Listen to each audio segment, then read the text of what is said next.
Do you work? Where do you work? What type of work do you do? Well, that really doesn't matter with my topic because violence in the workplace can occur at any work location.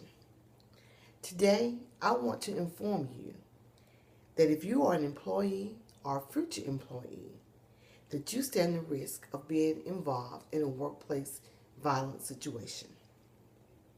Don't think it cannot happen at your workplace location because it has happened at several workplaces, including restaurants, churches, daycares, secured government buildings, colleges, and other workplaces. No workplace is exempt from workplace violence. Some 2 million Americans are victims of workplace violence each year. Workplace violence can strike anywhere, and no one is immune. Some workers, however, are at an increased risk. Among them are workers who exchange money with the public, deliver passengers, services, or goods, or work alone or in small groups, late nights or early mornings, in high crime areas, or in community settings, in homes where they have extensive contact with the public. This group includes healthcare and social service workers, such as visiting nurses and probation officers, community workers, such as gas and water utility employees, phone and cable TV installers, letter carriers, retail workers, and taxi drivers. So, you may be wondering, well, what is workplace violence? Workplace violence is violence or the threat of violence against workers. It can occur at or outside the workplace and can range from threats and verbal abuse to physical assaults and homicide, which is one of the leading causes of job-related deaths. However, it manifests itself. Workplace violence is a growing concern for employers and employees nationwide.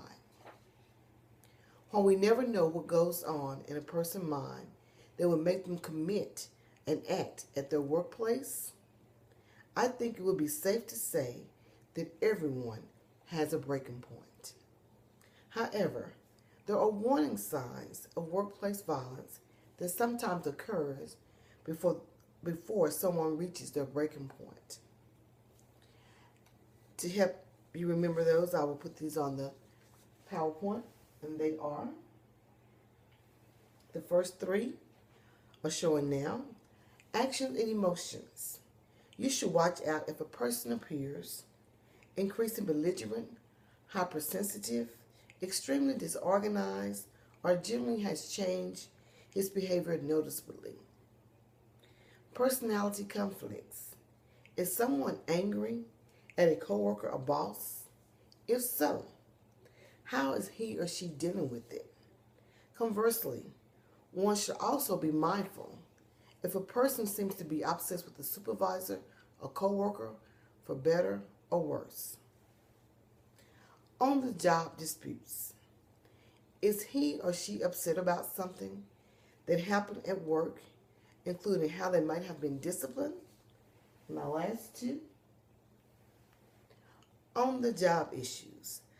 Another possibility is that an employee is having a tough time outside of work, perhaps dealing with a divorce or even money problems. Talk of weapons or violence. If someone may be unstable, it'd be good to know if they have access to guns or another weapon at work.